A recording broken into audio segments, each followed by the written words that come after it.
السلام علیکم ورحمۃ اللہ وبرکاتہ۔ نحمدہ ونصلی علی رسولہ الکریم، اما بعد، اعوذ باللہ من الشیطان الرجیم، بسم اللہ الرحمن الرحیم۔ رب اشرح لی صدری ویسر لی امری واحلل عقدۃ من لسانی یفقہوا قولی واجعل لی وزیرا من اہلی رب زدنی علما۔ سورہ نحل ہم پڑھ رہے ہیں اور ہم اب تک اس کی 100 آیات پڑھ چکے ہیں۔ آج ہم انشاءاللہ آیت نمبر 101 سے لے کر 110 تک مطالعہ کریں گے۔ آج کا جو اہم مضمون ہے وہ یہ ہے کہ یہودیوں نے قرآن مجید پر کچھ اعتراضات اٹھائے تو اللہ تعالیٰ نے ان آیات میں ان کا جواب دیا ہے۔ تو آئیے شروع کرتے ہیں آیت نمبر 101 سے۔ وَإِذَا بَدَّلْنَا آیَةً مَكَانَ آیَةٍ، اور جب ہم بدل دیتے ہیں کوئی آیت کسی آیت کی جگہ۔ بدلنا یہ فعل ماضی ہے، بدل یبدل تبدیل، اور آیتاً یہاں پر شرعی حکم کے لیے استعمال کیا گیا ہے، یعنی اس سے مراد ہے کوئی حکم شرعی۔ واللہ اعلم، اور اللہ تعالیٰ زیادہ بہتر جانتا ہے، بما اس کو جو ینزل وہ نازل کرتا ہے۔ ینزل یہ نزل ینزل سے فعل مضارع ہے۔ تنزیل اور انزال دو الفاظ قرآن پاک میں آتے ہیں، دونوں میں تھوڑا سا فرق ہے۔ انزال کا معنی ہوتا ہے ایک ہی دفعہ یک بارگی کسی چیز کو اتار دینا، نازل کر دینا، اور تنزیل کا معنی ہوتا ہے رفتہ رفتہ، گریجولی، آہستہ آہستہ کسی چیز کو اتارنا۔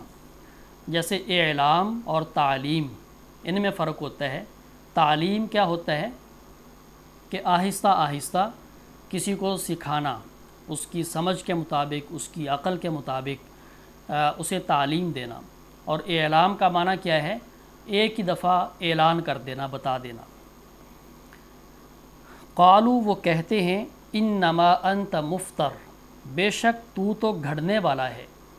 مفتر یہ اس میں فاعل ہے افترا یفتری سے، اس کا معنی ہے گھڑنے والا، جھوٹ باندھنے والا۔ بل اکثرہم لا یعلمون، بلکہ ان کے اکثر جانتے نہیں ہیں۔ تو یہ اعتراض تھا ان کا کہ اللہ تعالیٰ جب بھی کسی حکم شرعی کو اپنی حکمت کے مطابق بدل دیتا یا منسوخ کر کے ایک نیا حکم نازل فرما دیتا تو یہودی کیا کہتے کہ یہ محمد صلی اللہ علیہ وسلم اپنی طرف سے باتیں گھڑ کر، جھوٹ بنا کر اپنی طرف سے اللہ کی طرف منسوب کر رہا ہے۔ تو یہ ان کا اعتراض تھا۔ اللہ تعالیٰ فرماتے ہیں، قل نزلہ روح القدس، کہہ دو اس کو نازل کیا ہے روح القدس نے۔ روح کا معنی روح ہے، اور القدس اس کا معنی ہے پاکیزگی۔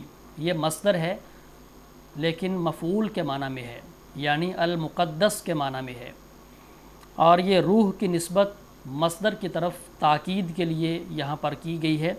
تو ہم اس کا ترجمہ کریں گے اس تناظر میں، الروح المقدس، نہایت پاکیزہ روح، اور یہ حضرت جبرائیل علیہ السلام کا لقب ہے۔ من ربک، آپ کے رب کی طرف سے، بالحق، حق کے ساتھ، لیثبت، تاکہ وہ ثابت قدم رکھے، تاکہ وہ قدم جما دے، الذین آمنوا، ان لوگوں کے جو ایمان لائے، وہدن، اور یہ ہدایت ہو، وبشرا، اور خوشخبری ہو، للمسلمین، مسلمانوں کے لیے، فرما برداروں کے لیے۔ تو یہ اللہ تعالیٰ نے اعتراض ذکر فرمایا اور اس کا جواب بھی یہاں پر ذکر فرما دیا۔ فرمایا کہ اس قرآن مجید کو روح القدس نے، حضرت جبرائیل علیہ السلام نے تیرے پروردگار کی طرف سے نازل کیا ہے۔ یہ کوئی گھڑی ہوئی بات نہیں ہے، یہ کوئی جھوٹ نہیں ہے، یہ اللہ کی طرف سے نازل کردہ ہے، اور یہ حق کے ساتھ نازل کیا گیا ہے۔ تو اللہ تعالیٰ اس کو ترتیب کے ساتھ اور تدریج کے ساتھ کیوں نازل کرتا رہا ہے، اس کی یہاں پر حکمت بیان کی جا رہی ہے، تاکہ اللہ تعالیٰ اہل ایمان کے دلوں کو مضبوط کر دے، ان کے قدم جما دے، انہیں استقامت مل جائے۔ تو اللہ تعالیٰ نے وقت اور حالات کے تقاضوں کے مطابق احکام نازل فرمائے ہیں۔ جس حکم کی ضرورت پہلے تھی وہ پہلے نازل فرمایا، اور اگر بعد میں اس کی ضرورت ختم ہوئی اللہ نے اسے بدل دیا، منسوخ کر دیا۔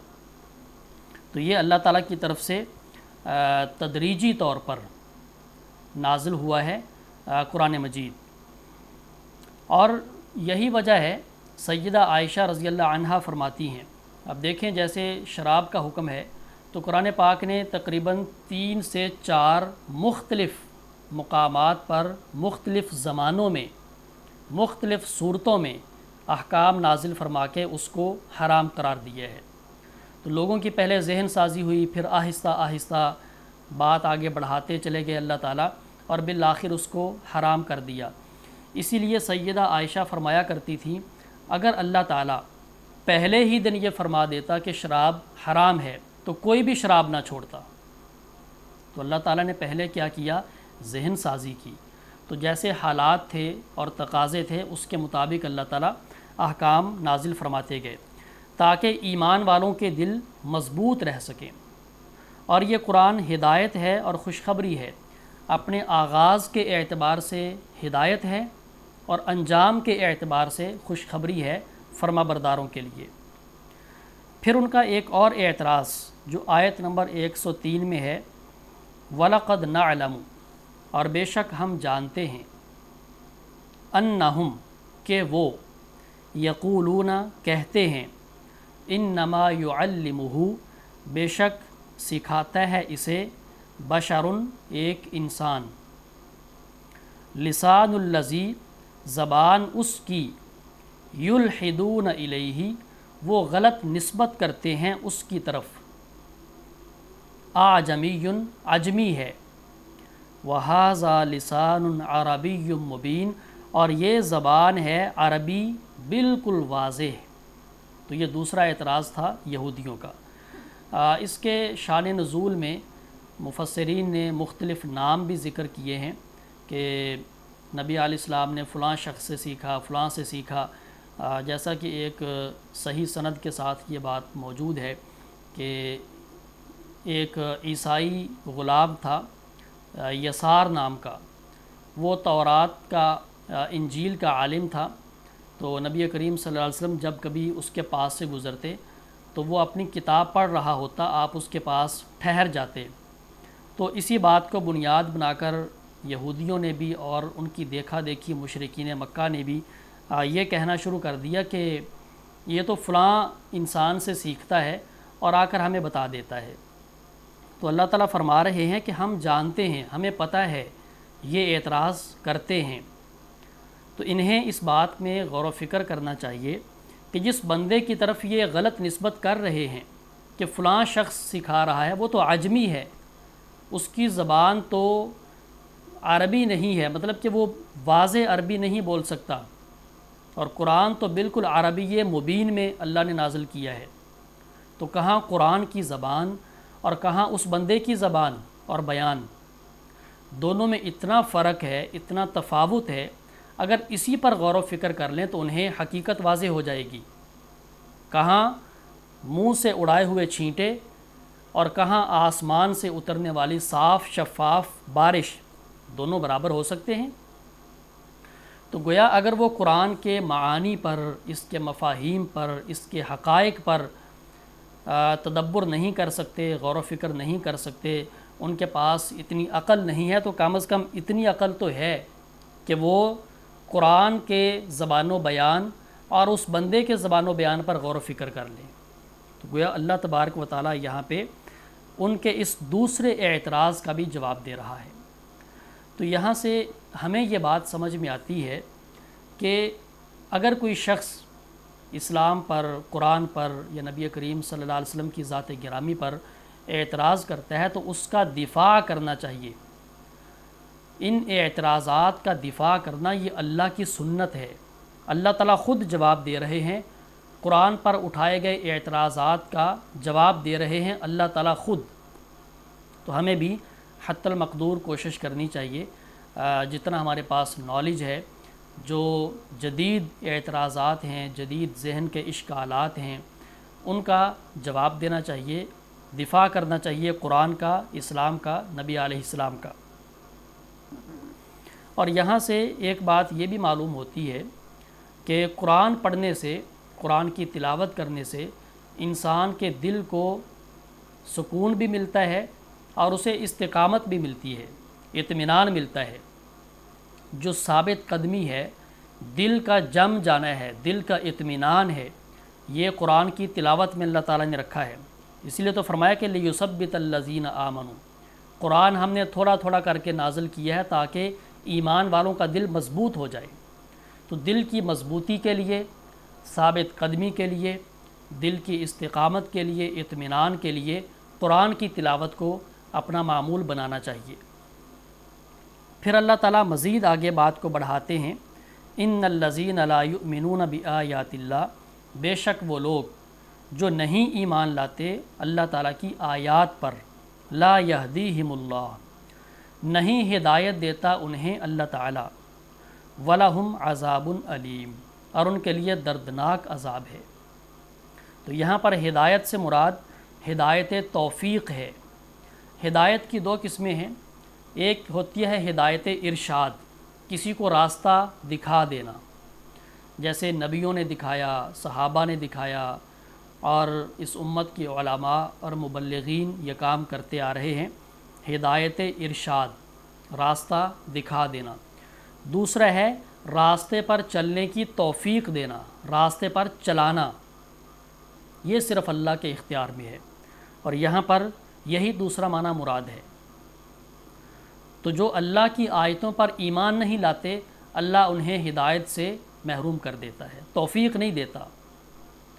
پھر فرمایا انما یفتری الکذب الذین، بے شک گھڑ لیتے ہیں جھوٹ، الذین، وہ لوگ جو لا یؤمنون بآیات اللہ، اللہ کی آیتوں پر ایمان نہیں لاتے، وَأُولَئِکَ، اور یہی لوگ ہم الکاذبون، جھوٹے ہیں، اور یہی لوگ اصل میں جھوٹے ہیں۔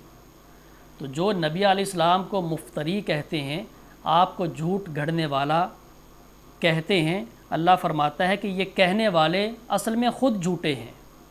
تو یہ اللہ کی طرف سے نبی علیہ السلام کا دفاع کیا جا رہا ہے، قرآن کا دفاع کیا جا رہا ہے۔ پھر اس کے بعد آیت نمبر 106 ہے، اور یہ بڑی اہم آیت ہے، من کفر باللہ من بعد ایمانہ، جو شخص کفر کرے اللہ کے ساتھ ایمان لانے کے بعد، الا، مگر، من اکرہ، جسے مجبور کر دیا جائے، وقلبہ مطمئن بالایمان، اور اس کا دل ایمان پر مطمئن ہو، ولیکن، اور لیکن، من شرح، جس نے کھول دیا، شرح یشرح، اس کا معنی ہوتا ہے کھول دینا، بالکفری، کفر کے لیے، صدرن، سینہ، فعلیہم غضب من اللہ، تو ان پر اللہ کی طرف سے غضب ہے، وَلَهُمْ عَذَابٌ عظیم، اور ان کے لیے بہت بڑا عذاب ہے۔ تو یہاں پر بات کی جا رہی ہے کہ جو شخص ایمان لانے کے بعد کفر اختیار کرے، یعنی ان یہودیوں اور مشرکوں کے اعتراضات میں آ کر، ان کے شکوک و شبہات میں آ کر جو شخص ایمان سے پھر جائے، کفر اختیار کر لے، اور کفر کے ساتھ اپنا سینہ کھول دے، بالکل کھلے دل کے ساتھ، خوشی کے ساتھ کفر کو قبول کر لیتا ہے، تو ایسے لوگوں پر اللہ کا غضب ہے اور عذاب عظیم ہے۔ تو اللہ کا غضب اس دنیا میں بھی ہے اور آخرت میں بھی ہوگا۔ دنیا میں کیا ہے کہ جو بندہ ایمان لانے کے بعد کفر اختیار کر لیتا ہے، مرتد ہو جاتا ہے، اس کے لیے سزا کیا ہے کہ اسے قتل کر دیا جائے، اور آخرت میں ایسے لوگوں کے لیے جہنم ہے۔ تو یہاں پر اللہ تعالیٰ نے ایسے لوگوں کا ذکر فرمایا ہے۔ البتہ اس میں سے ایک ایکسیپشن کا ذکر کیا ہے، اور وہ ایکسیپشن یہ ہے کہ اگر کسی بندے کو مجبور کر دیا جائے اور وہ حالت مجبوری میں اپنی زبان سے کلمہ کفر نکال دیتا ہے، ادا کر دیتا ہے، اس کے دل میں ایمان ہے، اس کا دل ایمان پر، اسلام پر مطمئن ہے، جمع ہوا ہے، لیکن مجبوری کی حالت میں زبان سے کفر یا کلمہ ادا کر دیتا ہے، تو اللہ تعالیٰ فرماتا ہے کہ ایسے لوگوں پر اللہ کا غضب نہیں ہوگا، ان کے لیے عذاب عظیم نہیں ہے، یعنی ایسے لوگ گناہگار نہیں ہوں گے۔ تو یہ حالت مجبوری میں یہاں پہ زبان سے کلمہ کفر نکالنے کی رخصت دی جا رہی ہے، یہ رخصت ہے۔ اگر کوئی شخص کافروں کے چنگل میں پھنس جائے اور وہ اسے تکلیفیں پہنچاتے ہیں اور اسے مجبور کرتے ہیں کہ اپنی زبان سے فلاں کفر یا کلمہ نکالو، اور وہ جان بچانے کے لیے ان کے پنجے سے اپنے آپ کو نکالنے کے لیے حالت مجبوری میں وہ کفر یا کلمہ ادا کر دیتا ہے، تو وہ گنہگار نہیں ہوگا، یہ رخصت ہے۔ اس کے بالمقابل ایک عزیمت کا راستہ ہے، اور وہ کیا ہے کہ جان جاتی ہے تو چلی جائے، بندہ زبان سے کلمہ کفر نہ نکالے، وہ اپنی جان کی بازی لگا دیتا ہے، راہ حق میں شہید ہو جاتا ہے، مگر اپنی زبان سے کوئی ایسی ناجائز بات نہیں نکالتا۔ یہ عزیمت کا راستہ ہے، یہ بلند مرتبہ ہے، یہ شہادت کا مرتبہ ہے۔ بہت سے لوگ اس عزیمت کے راستے پر چلے ہیں، البتہ کچھ کمزور لوگ بھی ہوتے ہیں، تو ان کے لیے رخصت کا بھی ایک راستہ رکھا گیا ہے۔ اور یہاں سے کچھ مسائل جو ہمارے فقہی مسائل ہیں وہ بھی معلوم ہوتے ہیں۔ وہ یہ ہیں کہ حالت مجبوری میں انسان کے کسی قول اور فعل کا اعتبار نہیں ہوتا، جو بندہ مجبوری کی حالت میں کام کرتا ہے اس کا اعتبار نہیں ہوتا۔ مثال کے طور پہ اگر کوئی گن پوائنٹ پر کسی سے طلاق لکھوا لے، وہ طلاق نہیں ہوگی۔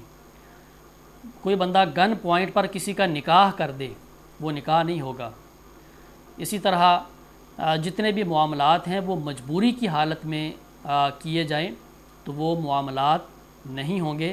حالت مجبوری میں انسان کے قول اور فعل کا اعتبار نہیں کیا جاتا، کیونکہ اس وقت وہ اپنے ارادے سے نہیں کر رہا ہوتا، اس کا ارادہ اس میں شامل نہیں ہوتا، اس کا اپنا اختیار اس میں شامل نہیں ہوتا۔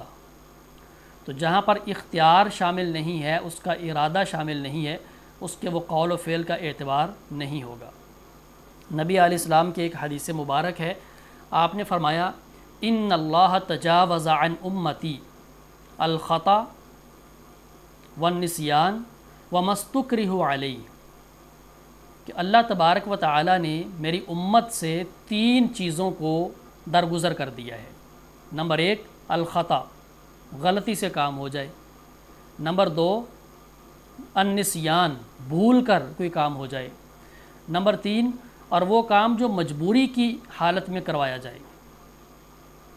تو کوئی بندہ مجبوری کی حالت میں اگر کوئی کام کرتا ہے تو وہ اس کا اعتبار نہیں ہوگا۔ تو یہاں پر دیکھیں کہ زبان سے کلمہ کفر اگر کوئی بندہ نکال دے، اللہ اسے بھی معاف کر دے گا، اس پر بھی مواخذہ نہیں کرے گا۔ باقی تو مسائل چھوٹے ہیں نا، طلاق کا مسئلہ چھوٹا ہے، نکاح کا مسئلہ چھوٹا ہے، باقی کلمہ کفر کے مقابلے میں چھوٹے مسائل ہیں۔ امام مالک رحمۃ اللہ علیہ انہوں نے یہی فتویٰ دیا تھا کہ اگر کسی کو مجبور کر کے طلاق لی جائے، وہ طلاق نہیں ہوتی، تو اس وقت کے بادشاہ نے ان پر ظلم و ستم کیا، زد و کوب کیا، لیکن انہوں نے اپنے اس فتوے سے رجوع نہیں کیا، اپنے موقف سے پیچھے نہیں ہٹے۔ تو یہ صحیح بات ہے، یہ حق بات ہے۔ پھر فرمایا ذالک، یہ بِأَنَّهُمْ، اس وجہ سے کہ وہ لوگ استحب الحیات الدنیا علی الآخرہ، انہوں نے ترجیح دی، انہوں نے محبوب رکھا دنیا کی زندگی کو آخرت پر۔ استحب یستحب استحباب، اس کا معنی ہوتا ہے کسی چیز کو محبوب رکھنا یا کسی چیز کو ترجیح دینا، پسند کرنا۔ وَأَنَّ اللَّهَ لَا يَهْدِي الْقَوْمَ الْكَافِرِينَ، اور یہ کہ اللہ تعالیٰ کافر لوگوں کو ہدایت نہیں دیتا۔ تو جو بھی شخص دنیا کی زندگی کو آخرت پر ترجیح دیتا ہے تو یہ اس کے اللہ تبارک و تعالیٰ سے دور ہونے کی، اس کے غافل ہونے کی علامت ہے۔ تو ہمیشہ آخرت کو دنیا پر ترجیح دینی چاہیے، نہ کہ دنیا کو آخرت پر۔ پھر فرمایا کہ اولئک الذین طبع اللہ علی قلوبہم وسمعہم وابصارہم، اب یہ وہی لوگ ہیں کہ جو ایمان کے بعد کفر کی طرف چلے جائیں اور کھلے دل سے کفر کو قبول کر لیں، ان کی بات کی جا رہی ہے۔ یہی وہ لوگ ہیں طبع اللہ، اللہ تعالیٰ نے مہر لگا دی ہے۔ طبع یطبع، اس کا معنی ہوتا ہے مہر لگا دینا۔ اللہ تعالیٰ نے مہر لگا دی ہے علی قلوبہم، ان کے دلوں پر، وسمعہم، ان کے کانوں پر، وابصارہم، اور ان کی آنکھوں پر، واولئک ھم الغافلون، اور یہی لوگ غافل ہیں۔ لا جرم، یقیناً کوئی شک نہیں، انہم فی الآخرۃ ھم الخاسرون، کہ وہی لوگ آخرت میں نقصان اٹھانے والے ہیں۔ ثم پھر ان ربک، بے شک آپ کا رب، للذین ہاجروا، ان لوگوں کے لیے جنہوں نے ہجرت کی، من بعد ما فتنوا، اس کے بعد جو انہیں فتنے میں ڈالا گیا۔ فتنہ یفتنو سے یہ فعل ماضی مجہول ہے، فتنو۔ ثم جاہدوا وصبروا، پھر انہوں نے جہاد کیا اور صبر کیا۔ ان ربک، بے شک آپ کا رب، من بعدہا، اس کے بعد، لغفور الرحیم، بخشنے والا مہربان ہے۔ تو یہ اینڈ پہ اللہ تعالیٰ نے پھر ان لوگوں کی بات کی ہے کہ جو کافروں کے ظلم و ستم کے مقابلے میں کچھ لچک دکھا گئے تھے، یعنی انہوں نے زبان سے کلمہ کفر ادا کر دیا تھا، یا وہ نبی کریم صلی اللہ علیہ وسلم کے ساتھ ہجرت نہیں کر سکے تھے، لیکن بعد میں انہوں نے اپنے ایمان کے تقاضوں کو پورا کیا اور ہجرت کی اور جہاد کیا، اسلام پر صبر و استقامت کا مظاہرہ کیا، تو اللہ فرماتے ہیں کہ اللہ تعالیٰ اس کے بعد انہیں معاف کرنے والا مہربان ہے۔ تو یہ ہمارا آج کا لیسن ہے، آیت نمبر 110 تک۔ آج ہم نے جو پڑھا ہے اس میں جو عمل کی باتیں ہیں، سب سے پہلی بات تو یہ ہے کہ قرآن مجید کی تلاوت کثرت کے ساتھ کرنی چاہیے، اس لیے کہ جو بندہ کثرت کے ساتھ قرآن مجید پڑھتا ہے، اللہ تعالیٰ اسے اسلام پر استقامت نصیب کرتا ہے، اسے ثابت قدمی عطا ہوتی ہے اللہ تعالیٰ کی طرف سے۔ دوسری بات یہ ہے کہ اسلام کے خلاف، قرآن کے خلاف یا نبی علیہ السلام کے خلاف جتنے بھی اعتراضات کیے جاتے ہیں لوگوں کی طرف سے، ان کا دفاع کرنا چاہیے۔ ہمیں خود اپنے آپ کو تیار کرنا چاہیے کہ غیر مسلم یا نام نہاد مسلمان وہ کون سے اعتراضات اٹھاتے ہیں، تو ہمیں خود کو تیار کرنا چاہیے۔ تو اعتراضات کا جواب دینا اللہ تعالیٰ کی سنت ہے، اللہ تعالیٰ کا طریقہ ہے، تو ہمیں اس سنت کو فالو کرنا چاہیے۔ پھر اس کے بعد تیسری اہم بات یہ ہے کہ اللہ تعالیٰ کی طرف سے رخصت یہ ہے کہ اگر حالت مجبوری میں زبان سے کوئی بندہ کلمہ کفر ادا کر دیتا ہے، دل سے وہ مسلمان ہے، مومن ہے، بس اس کی زبان سے ایسا کلمہ کوئی ناجائز بات نکل جاتی ہے تو اللہ تعالیٰ اسے معاف کرنے والا ہے۔ تاہم اس کے مقابلے میں عزیمت کا راستہ کیا ہے کہ بندہ زبان سے بھی کوئی ایسی بات نہ نکالے، بلکہ وہ جان دے دے، جان دی ہوئی اسی کی تھی، حق تو یہ کہ حق ادا نہ ہوا۔ تو یہ بھی ایک مرتبہ ہے، یہ بھی ایک مقام ہے۔ اور ایک اہم بات یہ بھی ضمناً ڈسکس ہوئی کہ مجبوری کی حالت میں انسان کے قول اور فعل کا اعتبار نہیں کیا جاتا۔ اگر وہ طلاق دے دیتا ہے مجبوری کی حالت میں گن پوائنٹ پر، یا کوئی بندہ مجبوری کی حالت میں اس کا نکاح کر دیتا ہے، تو وہ نکاح بھی نہیں ہوگا، وہ طلاق بھی نہیں ہوگی۔ تو یہ چند ایک اہم باتیں ہیں جن کی طرف میں نے مختصراً اشارات کر دیے ہیں۔ تو ہماری آج کی کلاس اسی پر ختم ہو رہی ہے۔ بارک اللہ لی ولکم ونفعنا بالذکر والقرآن الحکیم۔ سبحانک اللہم وبحمدک اشہد ان لا الہ الا انت استغفرک واتوب الیک۔ والسلام علیکم ورحمۃ اللہ وبرکاتہ۔